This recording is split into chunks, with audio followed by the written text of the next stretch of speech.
Hello everyone. Welcome to BPSC concept वाला। BPSC concept वाला में आप सबका स्वागत है। ये हमारा जो सीरीज चल रहा है वो करंट अफेयर का सीरीज चल रहा है, जिसमें हम लोग नेशनल करंट अफेयर को कवर कर रहे हैं। बहुत लोगों को डाउट है कि कौन से मैगजीन से किया जा रहा है, तो हम लोगों का 3 मैगजीन आता है ना? 2 वॉल्यूम 1 वॉल्यूम 2 करके जो हमारा जो मेन मैगजीन है, वॉल्यूम 1 तर्कश तर्कश वॉल्यूम 1 एंड वॉल्यूम 2, ये एक मैगज़ीन हो गया। और एक बिहार स्पेशल का मैगज़ीन आता है हम लोग का अलग। तो हम लोग जो अभी कर रहे हैं वॉल्यूम 1 से नेशनल करंट अफेयर कर रहे हैं। आपको पता है हम लोगों ने कल स्कीम ख़त्म कर लिया था। आज हम लोग जो देखेंगे वो देखेंगे उससे आगे, वो है नेशनल इवेंट्स। अगर हम नेशनल इवेंट्स की बात करेंगे तो जो सबसे पहला हमारा नेशनल इवेंट वो है कि हमारा जो तेलंगाना जो स्टेट है ना, वहाँ एक आयरन एज का मेगालिथ साइट मिला है, वो डिस्कवर किया गया है। तो सबसे पहले आपके दिमाग में ये आना चाहिए, जब भी हम आयरन एज की बात करेंगे तो आपको एकदम उस समय में जाना चाहिए और आपके दिमाग में तुरंत क्लिक करना चाहिए कि ये कब की बात हो रही है। ये बात हो रही है 1200 टू 600 BCE की बात हो रही है। ओके, और मेगालिथ की बात हो रही है, मतलब बड़े बड़े पत्थर होंगे इस तरीके से, और उसी से किस तरीके का कुछ स्ट्रक्चर बनाया जाएगा। मेगा मतलब क्या, बड़ा, और लिथिक मतलब जो पत्थर होता है उसको बोलते हैं लिथ। तो लार्ज स्टोन है ना, उसी को हम बोलते हैं मेगालिथ। तो उसी तरीके का स्ट्रक्चर कहाँ खोजा गया है, वो है तेलंगाना में खोजा गया है। तेलंगाना का एक गांव है ओरागुट्टा। ओरागुट्टा गांव में, कौन सा गांव है, बंदला। ओरागुट्टा जगह है बंदला गांव में, और वो कौन से डिस्ट्रिक्ट में आता है, वो डिस्ट्रिक्ट का नाम है मुलुगु डिस्ट्रिक्ट। मुलुगु डिस्ट्रिक्ट तेलंगाना में ये जो साइट है उसका डिस्कवरी किया गया है। अब ये आपके दिमाग में आएगा कि डिस्कवरी किया किसने, तो हैदराबाद यूनिवर्सिटी के प्रोफेसर हैं हिस्ट्री के, केपी राव। केपी राव नाम के जो प्रोफेसर हैं हिस्ट्री के, उनके द्वारा ये डिस्कवर किया गया है। कौन सी यूनिवर्सिटी के हैं, हैदराबाद यूनिवर्सिटी के प्रोफेसर हैं केपी राव। और उनके साथ एक रिसर्च स्कॉलर भी था जिसका नाम था CH प्रवीण राजू। वो योगी वेमना यूनिवर्सिटी कडप्पा आंध्र प्रदेश के रिसर्च स्कॉलर हैं। ये दोनों ने मिलकर ये डिस्कवर किया है। आपके दिमाग में आ रहा होगा कि मेगालिथ होता क्या है, तो ये देखिए क्या होता है कि एक बरियल होता है, ठीक है, ठीक है, उसको हम बोलते हैं डोलमेनॉइड, डोलमेनॉइड सिस्ट्स। तो ये स्ट्रक्चर है ना, एक पत्थर है, ये जो रखा हुआ है पत्थर है, और ये जो पत्थर है, पत्थर के ऊपर से इसको रखा हुआ है, इसको हम क्या बोल सकते हैं, कैप बोल सकते हैं। और इसके नीचे जो है वो क्या होता है, बरियल होता है, बॉडी को, जो डेड बॉडी होता है उसको डाल देते हैं। तो ये जो स्ट्रक्चर है, बड़ा बड़ा पत्थर का स्ट्रक्चर है, इसी को हम क्या बोलते हैं, मेगालिथ बोलते हैं, मेगालिथ्स। ठीक है, तो ये आपको फिर से रिवाइज कर दोबारा दे रहे हैं, ये किस एज का मिला है, आयरन एज का। आयरन एज की बात करेंगे तो कब की बात होगी, 1200 BCE से 600 BCE की बात करेंगे। मेगालिथ का मतलब क्या होता है, लार्ज स्टोन्स इट्सेट्रा। कहाँ मिला है, तेलंगाना के मुलुगु डिस्ट्रिक्ट में, बांदला विलेज, और जगह का नाम क्या है, ओरागुटा, ओरागुटा, ठीक है। और ये किन्होंने खोजा, केपी राव नाम के जो हिस्ट्री के प्रोफेसर है हैदराबाद यूनिवर्सिटी के, उनके द्वारा खोजा गया है। यही जो है स्ट्रक्चर है, इसी को बोलते हैं क्या, डोलमेनॉइड सिस्ट। तो आपसे एग्जाम में अगर ये भी पूछा जाए कि व्हाट आर डोलमेनॉइड सिस्ट, तो it's a type of burial chamber, है ना। एक वो दफनाने का एक क्या है, चैम्बर है, और उसको क्या करते हैं, इस तरीके से मेगालिथ से उसको ढक देते हैं और ऊपर में कैप लगा देते हैं, जिससे क्या है, ये हवा आने जाने के लिए या उनका जो भी रिचुअल्स होता है उसके लिए छोड़ा जाता था। तो ये टाइप ऑफ मेगालिथ है, ठीक है। अब हम चलेंगे अपने अगले जो हमारा जो आर्टिकल है उस पर देखेंगे। वो क्या है हमारा, वो जो है हमारा है अयोध्या का राम टेम्पल के बारे में, जो कौन से स्टाइल में बनाया गया है, वो नागर स्टाइल में बनाया गया है अयोध्या का राम टेम्पल, ठीक है। तो जब सबसे पहले अयोध्या राम टेम्पल की बात आएगी तो आपको ये ध्यान रखना है कि इसका जो कॉन्सिक्रेशन सेरेमनी था, प्राण प्रतिष्ठा था, वो जनवरी 22 2024 को किया गया। जो टेम्पल का जो डिजाइन है, जो एग्जाम में पूछा जा सकता है कि टेम्पल डिजाइन भाई, तो उनका नाम है चंद्रकांत सोमपुरा, ठीक है। और उनके बेटे आशीष, जो कहाँ के रहने वाले हैं, चंद्रकांत सोमपुरा, और उनके बेटे आशीष, ये दोनों मिलके ये जो राम टेम्पल है, जो कौन से स्टाइल में बनाया गया है, नागर स्टाइल में। ये ध्यान रखना है आपको कि जो अयोध्या का राम टेम्पल बनाया गया, जो रामलला का मंदिर बनाया गया है, वो नागर स्टाइल में बनाया गया है। और जो उसके डिजाइनर हैं उनका नाम है चंद्रकांत सोमपुरा, और उनके बेटे आशीष सोमपुरा, ठीक है। दोनों गुजरात के रहने वाले हैं।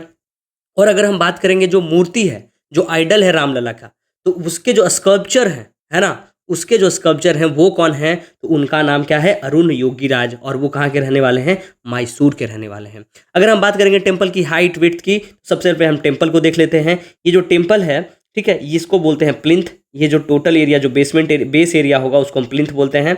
ये जो आपको दिख रहा होगा ये मंडप दिख रहा है, ठीक है। इसमें 4-5 तरह के मंडप हैं। ये जो बीच में जो जहाँ पे रामलला का टेम्पल है वो मूर्ति हो जाएगा, आइडल हो जाएगा। और वो कहाँ रखा रहेगा, वो रखा रहेगा गर्भगृह में, जिसको हम क्या बोलते हैं, सैंक्टम सेंक्टोरियम, ठीक है। उसके बाद ये जो शिखर है ना, इसको बोलते हैं शिखर। और ये जो एक्सिस होता है, इसी एक्सिस के ऊपर टॉप बोलता है, जिसको हम लका बोलते हैं, ये जो गोल वाला है। और ये क्या है, एक्सिस मुंडी, ठीक है। तो अगर हम इसी तरीके का जो टेम्पल है, उसके जो आपका टेम्पल है वो हम आपको दिखा दे रहे हैं।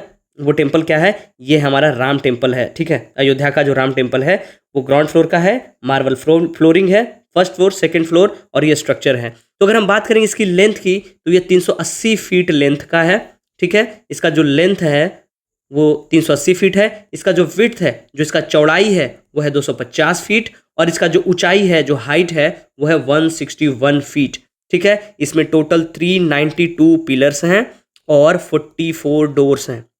These are some factual data. Exam में इस तरह का डेटा नहीं पूछा जा सकता है, लेकिन बाय द वे पूछा जाए, लेंथ क्या है 380 फीट, विड्थ क्या है, लंबाई क्या है 380 फीट, चौड़ाई क्या है 250 फीट, और ऊंचाई जो है वो 161 फीट है। अगर हम बात करेंगे जो एग्जाम में पूछा जा सकता है कि जो टेम्पल है वो कौन से मटेरियल का बना है, अगर आपसे कोई मजा लेने के लिए, या वो जो पहले वाला सवाल नहीं होता गांव में कि जो यूपीएससी में क्या पूछा जाएगा, तो बताओ तो कि राम टेम्पल में कितना छड़ लगा है, मतलब कितना सरिया लगा, कितना स्टील लगा है।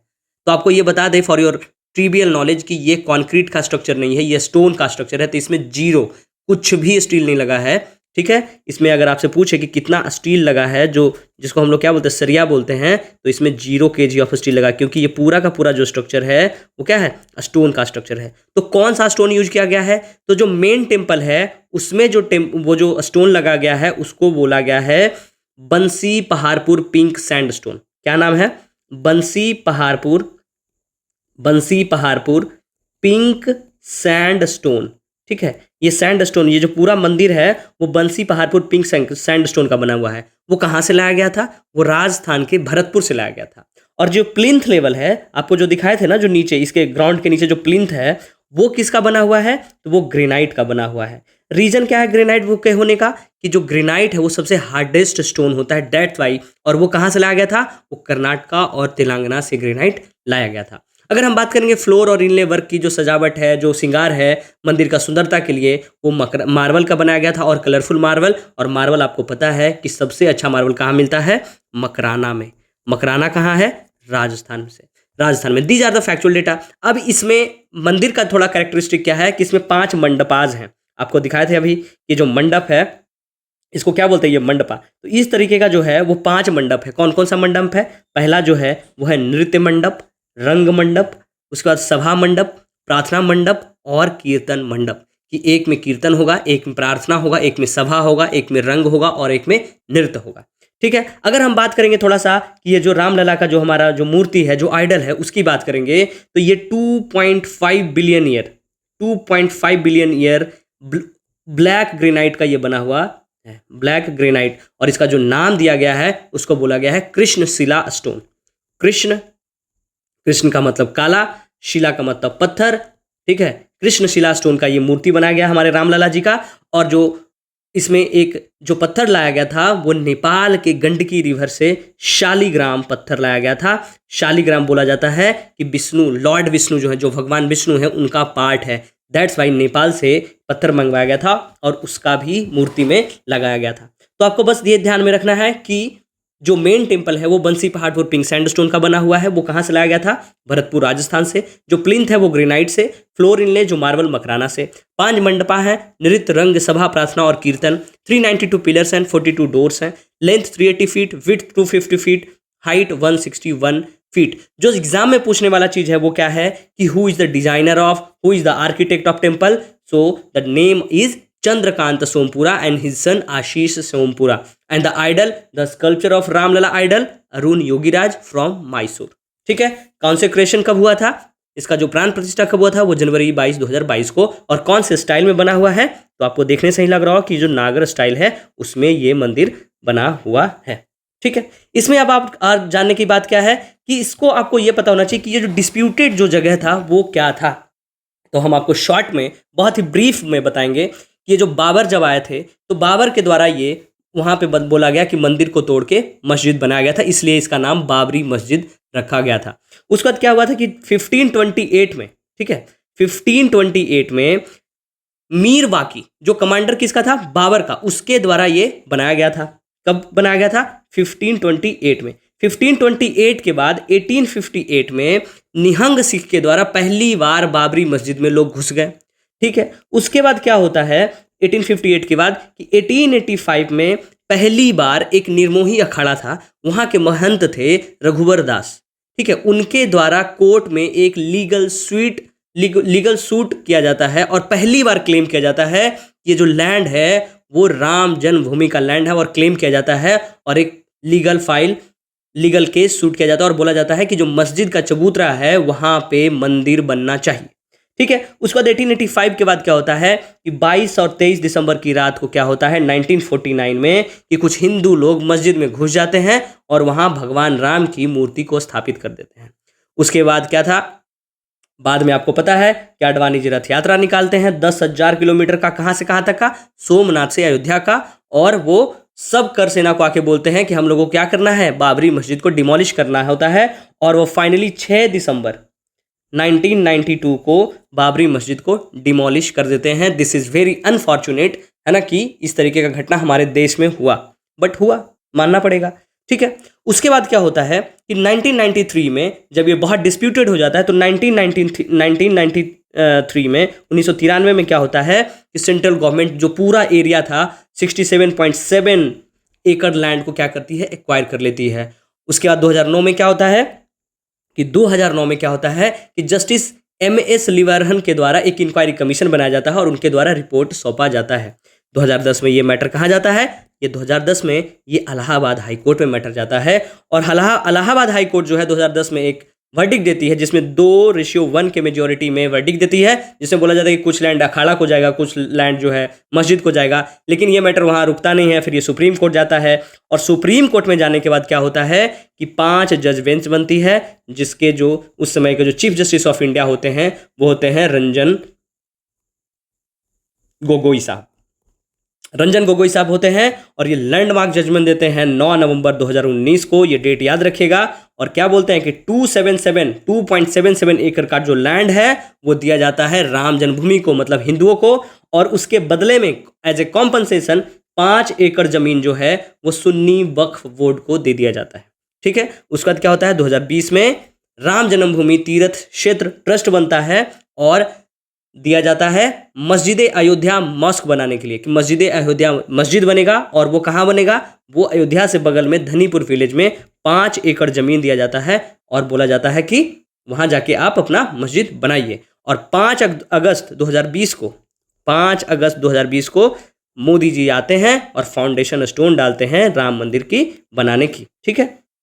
और बाकी आपके सामने है कि उसका कॉन्सिक्रेशन वो कब करते हैं, उसका जो कॉन्सिक्रेशन है वो जनवरी 22, 2024 को करते हैं, ठीक है। तो यही पूरा का पूरा स्टोरी था। ये जो आपको स्टोरी बताएं वो एग्जाम में नहीं पूछेगा, डिस्प्यूटेड चीज़ है, एग्जाम में पूछने का कोई मतलब नहीं बनता है, लेकिन बस आपके नॉलेज के लिए बता दिए बहुत ब्रीफ में। कुछ फैक्ट जो है राम टेम्पल और अयोध्या से रिलेटेड क्या है कि जो अयोध्या सिटी है वो सरयू नदी के किनारे है, ये एंशिएंट टेक्स्ट रामायण में मेंशन किया गया है। राम टेम्पल के बारे में जो है वो फैक्ट्स एंड फिगर्स क्या है कि 1800 करोड़ लगा के बनाया गया है, 70 एकड़ जमीन में बनाया गया है। मेन टेम्पल जो है 2.77 एकड़ में है, 3 फ्लोर का है, 12 गेट है, 44 दरवाजा है, ठीक है। टोटल बजट जो है डेवलपमेंट अथॉरिटी का वो है 30,570 करोड़।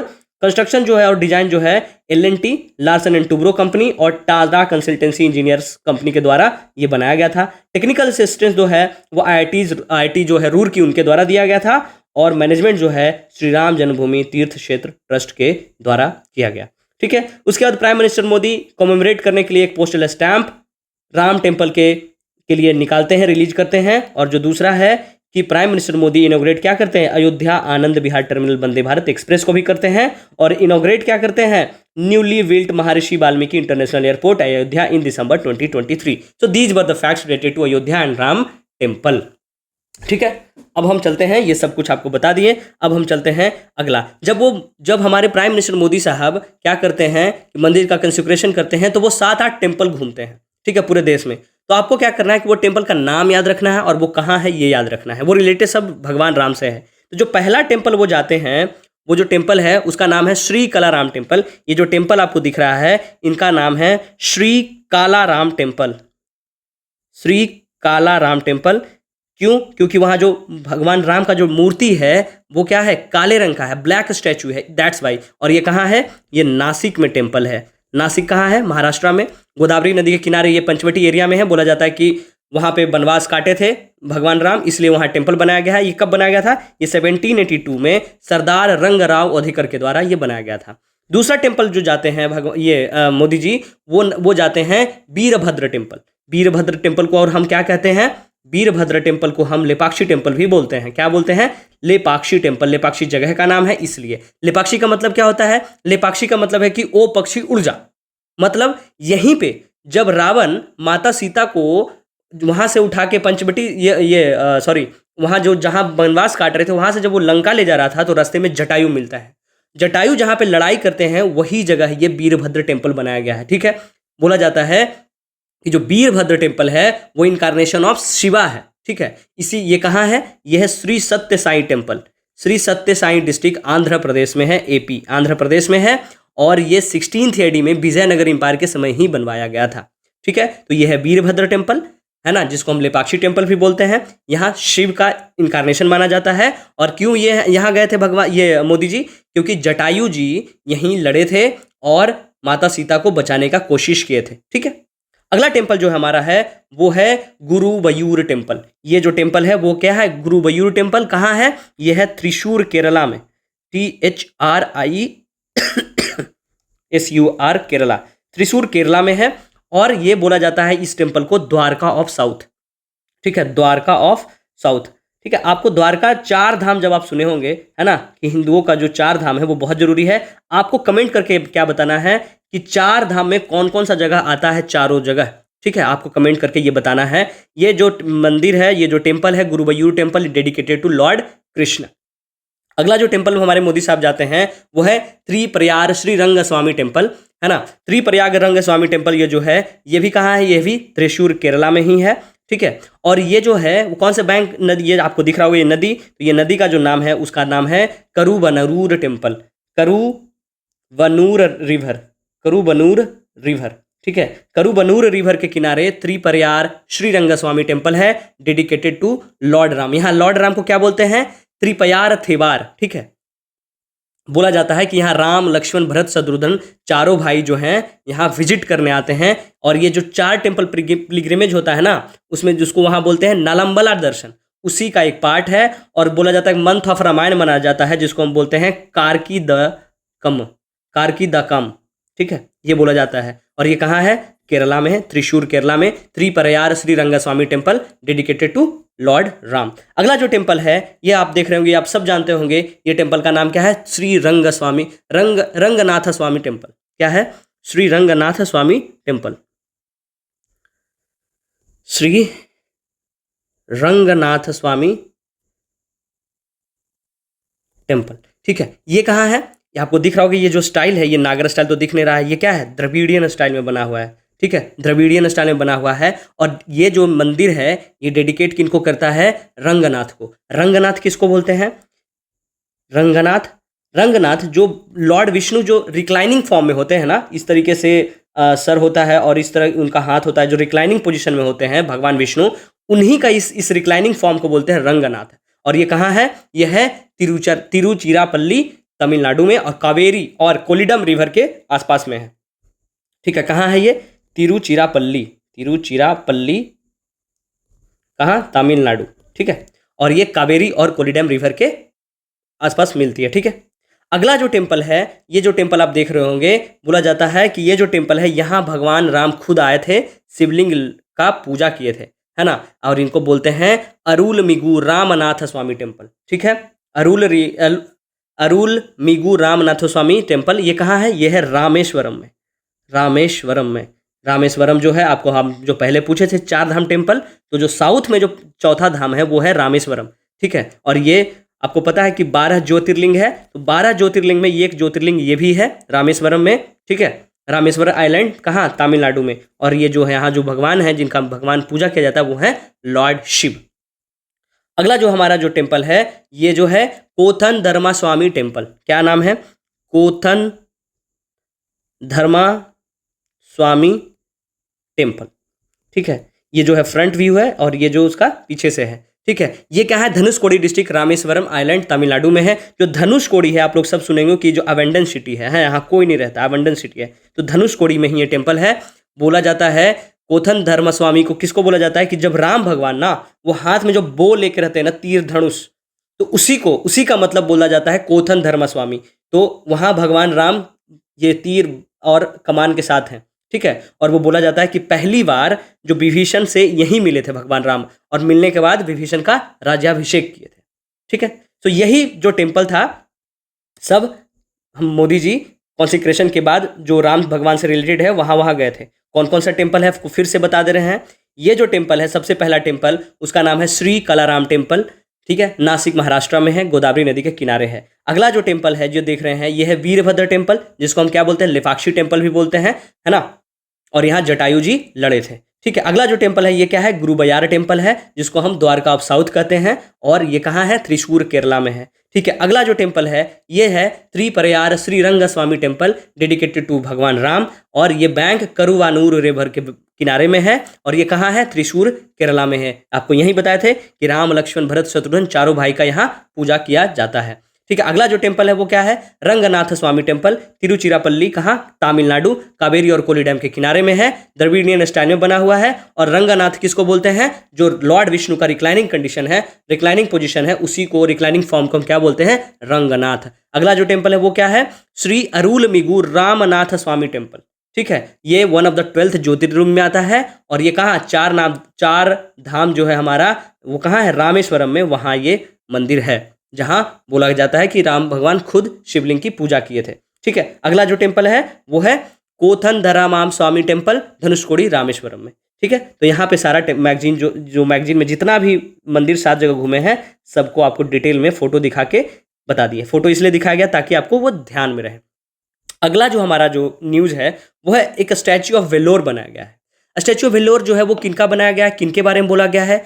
तो आसाम के जोरहाट में, जहाँ पे अहोम के जनरल लचित बरफुकान जो है उनका जहाँ पे ब्यूरियल साइट है, जहाँ पे उनको दफनाया गया है, वहीं पे स्टैच्यू ऑफ वेलोर बनाया गया है। ठीक है ना। और वो 84 फीट का है, जिसमें 48 फीट जो है उनका क्या है? पेडेस्टल है, और 84 का क्या है? स्टैच्यू है। टोटल 125 फीट का उनका जो है क्या है? मूर्ति बनाया गया है। ये किसका बनाया गया है? ये बनाया गया है ब्रोंज का। आपको क्या बताना, आप लोग सब साइंस में पढ़े होंगे, आपको बताना है कि ब्रोंज कौन से 2 मेटल को मिला के बनाया जाता है। ठीक है, तो आपको ध्यान कर रखना कि स्टैच्यू ऑफ वेलोर जो है एक ब्रोंज का स्टैच्यू बनाया गया है। किनका बनाया गया है? अहोम का जो किंगडम था, उनके जनरल लचित बरफुकान के बारे में उनका बनाया गया है। 125 फुट का टेम्पल है। कहाँ बनाया गया है? ये असम का जोरहाट में, जहाँ पे उनका वरियल साइट है, वहीं पे बनाया गया है। अब बात करेंगे कि इसके स्कल्पचर कौन रहे हैं, तो है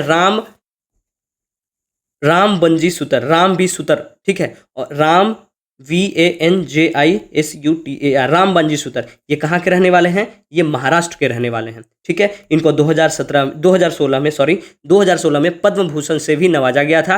अगर इनके बात करें इनके अचीवमेंट की, तो स्टैच्यू ऑफ यूनिटी, जो कि पूरे वर्ल्ड का टॉलेस्ट स्टैच्यू बनाया गया है, वो भी इन्हीं के द्वारा क्या किया गया था?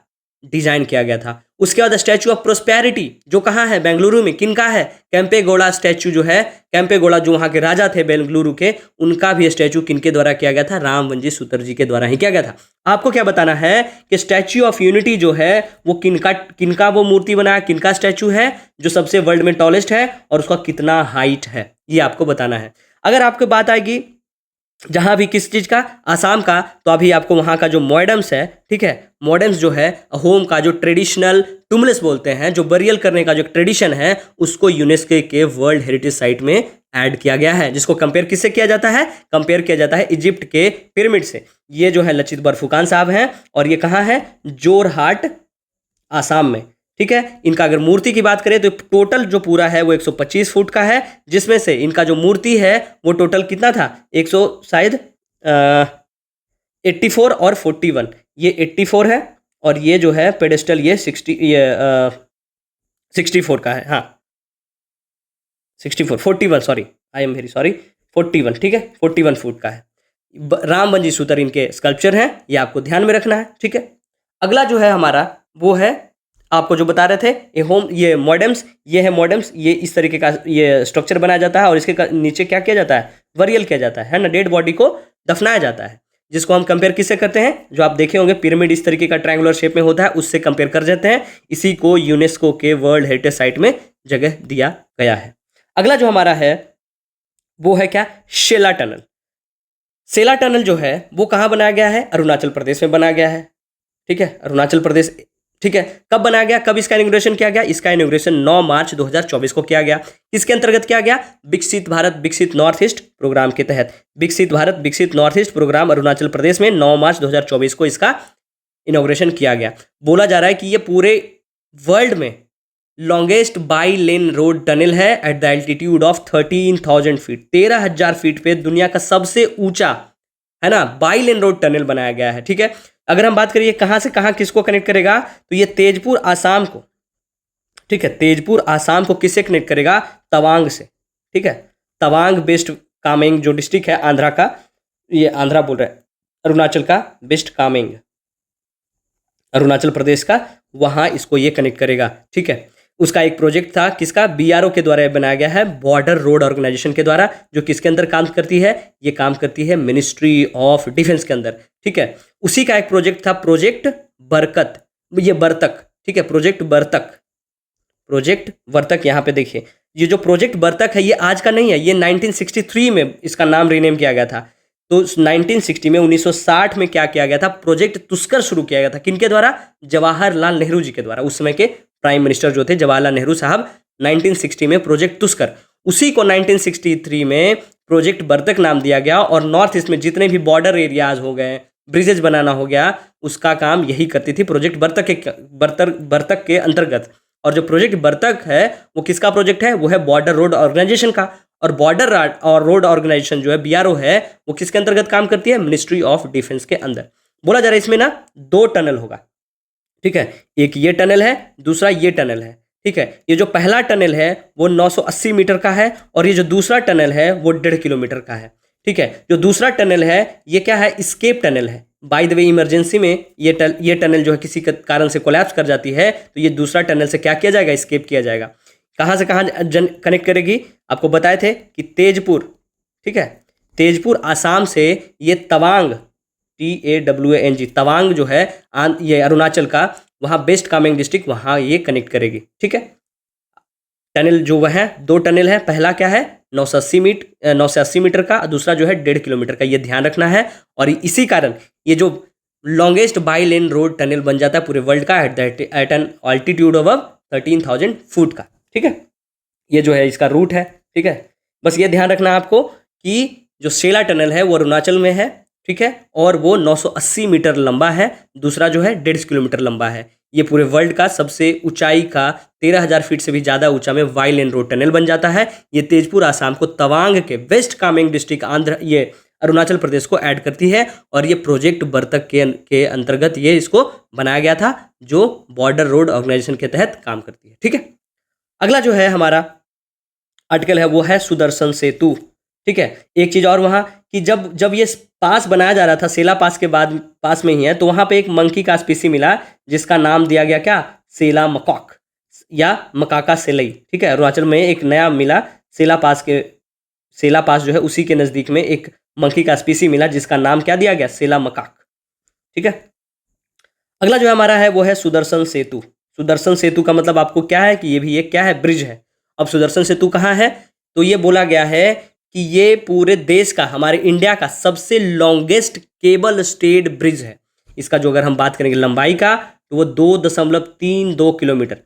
कौन सा ब्रिज, केबल स्टेड ब्रिज, है ना, वैसा ब्रिज जो केबल से लटका हुआ रहता है, इस तरीके का ब्रिज देखे होंगे, वो ब्रिज हमारे पूरे देश का सबसे लंबी ब्रिज बनी है। इसका इनॉग्रेशन जो है 25 फरवरी 2024 को हमारे प्राइम मिनिस्टर के द्वारा किया जाता है। और ये कहाँ है, ये जो है द्वारका, गुजरात में है। जो क्या है कि बायात आइलैंड जो है वहाँ का, जो द्वारका से 30 किलोमीटर दूर है। 30 किलोमीटर दूर जो वहाँ पे क्या है, द्वारका में द्वारकाधीश टेम्पल है ना। आपको चलिए पूछे थे 4 धाम में, वहाँ द्वारकाधीश टेम्पल भी एक 4 धाम में आती है।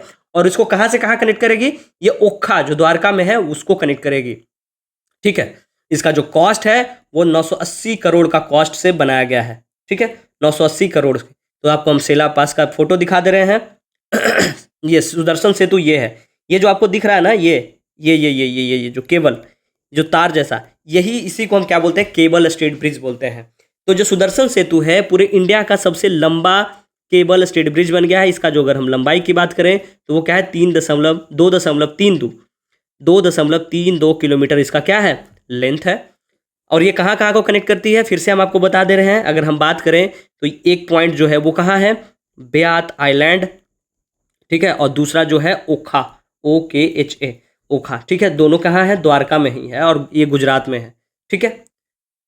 तो यहीं पे आपको पता है कि मोदी जी का एक स्कूबा डाइविंग करते एक वीडियो आया था जहां वो एंजॉय कर रहे थे स्कूबा डाइविंग। तो वो कौन सा बीच था, वो था पंचखुई बीच, ठीक है। जो पंचखुई बीच है वो द्वारका में है और मोदी जी वहीं स्कूबा डाइविंग एंजॉय कर रहे थे, ठीक है। तो ये इंपॉर्टेंट हो जाता है, आपसे सीधा सीधा ये भी पूछ देगा कि वेयर इज पंचखुई बीच। आपको लगेगा कहीं विदेश की बात किया जा रहा है, या अंडमान की बात की जाए, लक्षद्वीप की बात करिए, या मालदीव्स की बात करिए, जी नहीं, वो कहाँ है, वो गुजरात के द्वारका का एक बीच है, उसका नाम क्या है, पंचखुई बीच। पंचखुई बीच कहाँ है, वो है द्वारका के गुजरात में, ठीक है। गुजरात के द्वारका स्थित जगह है पंचखुई बीच, वहीं मोदी जी स्कूबा डाइविंग किए थे और वहां सुदर्शन सेतु का जब वो इनॉग्रेशन करने गए थे तभी ये वो इसको एंजॉय कर रहे थे, ठीक है। अब हम अगला जो हमारा है आर्टिकल है वो क्या है, विक्रमादित्य वैदिक क्लॉक, ठीक है। विक्रमादित्य वैदिक क्लॉक की बात करेंगे तो ये भी किनके द्वारा इनॉग्रेट किया गया है, ये भी प्राइम मिनिस्टर मोदी के द्वारा इनॉग्रेट किया गया है। और ये कहाँ किया गया है, ये किया गया है उज्जैन में। उज्जैन कहाँ है, MP में। तो MP के उज्जैन जगह है जहाँ जंतर मंतर है। आपको पता है हमारे कंट्री में 4-5 जगह जंतर मंतर है। आपको बताना है, आप लोग सब पढ़े होंगे, आप देखते हैं कि कौन कौन लोग बताते हैं कि जंतर मंतर जो है कौन कौन से शहर में बनाया गया है। आपको थोड़ा सा हिंट दे रहे हैं कि दिल्ली, मथुरा, जयपुर, है ना, उज्जैन, और कहाँ कहाँ है। और ये जंतर मंतर जो भी बनवाया गया है वो कौन से राजा के द्वारा बनवाया गया था, कौन उसमें शासन कर रहे थे जिनके द्वारा ये साइंटिफिक चीज़ बनाया गया था, है ना। आपको कमेंट करके बताना है, ठीक है। अगर आपको नहीं भी आता होगा तो आप सर्च करिएगा, ये स्टैटिक का पोर्शन है, ठीक है, आप बताइएगा। तो ये कहाँ बनाया गया विक्रमादित्य वैदिक क्लॉक, ये जो है क्लॉक है वो बनाया गया है, आपको सबसे पहले ये ध्यान रखना है कि उज्जैन में बनाया गया, उज्जैन MP में है। 29 फरवरी 2024 को प्राइम मिनिस्टर मोदी जी के द्वारा इनॉग्रेट किया गया है, ठीक है। ये पूरे दुनिया का पहला वैदिक क्लॉक बन गया है जिसमें क्या है, इंडियन ट्रेडिशनल पंचांग वगैरह ये सब दिखाया जाएगा, ठीक है, जिसको हम अल्मानक बोलते हैं, ठीक है। वैदिक क्लॉक होता क्या है आपको हम फोटो में दिखा दे रहे हैं ताकि आपको डिटेल समझ में आएगा। ये जो पूरा का पूरा आपको दिख रहा है यही है क्या, विक्रमादित्य वैदिक क्लॉक, ठीक है। यहाँ पे देखेंगे ये स्क्रीन है जो यहाँ दिखाया जा रहा है, जिसमें क्या दिखाया जाएगा, आपको टाइम भी दिखाया जाएगा, ठीक है। टाइम के साथ साथ आपको ये सब जो ब्रह्म मुहूर्त होता है वो सब दिखाया जाएगा। अगर हम बात करें इसके डेवलपमेंट की, ये किसके द्वारा डेवलप किया गया है, तो लखनऊ के बेस्ड एक कंपनी है, इंस्टीट्यूट है, जिसका नाम क्या है, आरोहन। एग्जाम में ये पूछा जा सकता है कि जो विक्रमादित्य वैदिक क्लॉक है is developed by which institutions named Arohan. Arohan कहाँ की कंपनी है, लखनऊ की कंपनी है। अगर हम बात करें इसकी हाइट की तो 85 फीट इसकी हाइट है वैदिक क्लॉक की, ठीक है। कहाँ बनाया गया, जंतर मंतर, उज्जैन MP में, ठीक है। अगर आपके मन में एक और सवाल आएगा कि क्यों उज्जैन में ही क्यों बनाएगा, तो उज्जैन जो जगह है ना वो एक ऐसा पॉइंट है जहाँ क्या होता है कि जीरो मेरिडियन और ट्रॉपिक ऑफ कैंसर है वो एक प्रिसाइज पॉइंट पे आके मिलती है उज्जैन में जंतर मंतर के पास। इसीलिए ये जो वैदिक क्लॉक है वो वहाँ बनाया गया है। यहाँ पे देख रहे होंगे लिखा हुआ है माघ फागुन 2080, है ना, कृष्ण पक्ष कृष्ण चतुर्थी, और वैदिक टाइम भी लिखा हुआ है। तो ये इसलिए इसको हम वैदिक क्लॉक कहते हैं, ठीक है। इसमें Indian standard time, Greenwich time सब कुछ दिखाया जाएगा। इसमें वैदिक हिंदू पंचांग, प्लेनेटरी पोजीशन, मुहूर्त, एस्ट्रोलॉजिकल कैलकुलेशन, प्रिडिक्शन एटसेट्रा सब कुछ दिखाया जाएगा। और ये जो है वो गवर्नमेंट का जीवाजी ऑब्जर्वेटरी है उसी के बगल में ये बनाया गया है, कहाँ, उज्जैन में, ठीक है। अगर हम बात करें इसमें तो 30 पार्ट है जो कि कंसिस्ट ऑफ 48 मिनट है, 48 मिनट का कंसिस्ट करता है, ठीक है। इसमें 30 मुहूर्त, तिथि और वेरियस टाइप ऑफ कैलकुलेशन दिखाया जाएगा जो हिंदू पंचांग के हिसाब से दिखाएगा, ठीक है। आपको सब कुछ बता दिए। अगला जो हमारा न्यूज है वो है अटल बिहारी वाजपेयी सेवरी नहवा शेवा अटल सेतु। ये इसको हम क्या बोलते हैं, इसको हम बोलते हैं मुंबई ट्रांस हार्बर लिंक भी बोलते हैं, MTHL, जिसको हम अटल सेतु भी कहते हैं। ठीक है, इसको हम क्या बोलते हैं, अटल बिहारी शेबरी नवा सेवा अटल सेतु। ठीक है, ये नवी मुंबई में 12 जनवरी को इनॉग्रेट किया गया। कहाँ, 12 जनवरी 2024 मुंबई को। अगर हम बात करिए कहाँ से कहाँ किसको कनेक्ट करती है, तो ये मुंबई इंटरनेशनल एयरपोर्ट को नवी मुंबई एयरपोर्ट्स को से कनेक्ट करती है। ठीक है, सो ये जो है आपका इसका पिक्चर है कि ये जो नवाशेरा जो एरिया है वहाँ से इसको कनेक्ट कहाँ करती है, शेवरी से। ठीक है, इसका लेंथ की अगर बात करें तो ये 21.8 किलोमीटर लेंथ का है। ठीक है, 21.8 में जो 16.5 किलोमीटर है वो पूरा का पूरा कहाँ है, सी में है, समुद्र में है, और बाकी जो है वो कहाँ है, लैंड पे है। तो ये पूरे इंडिया का सबसे लंबा ब्रिज बन जाता है और पूरे इंडिया का ये सबसे लंबा सी ब्रिज भी बन जाता है। तो अगर आपसे एग्जाम में पूछे कि which one bridge is longest bridge in India, तो वो क्या आ जाएगा, वो आ जाएगा अटल सेतु। या क्या लिख सकता है, MTHL, Mumbai trans harbour link. या क्या लिख सकता है, अटल बिहारी वाजपेयी सेबरी नवा सेवा अटल सेतु, जो सेबरी नवा से नवा सेवा को कनेक्ट करती है।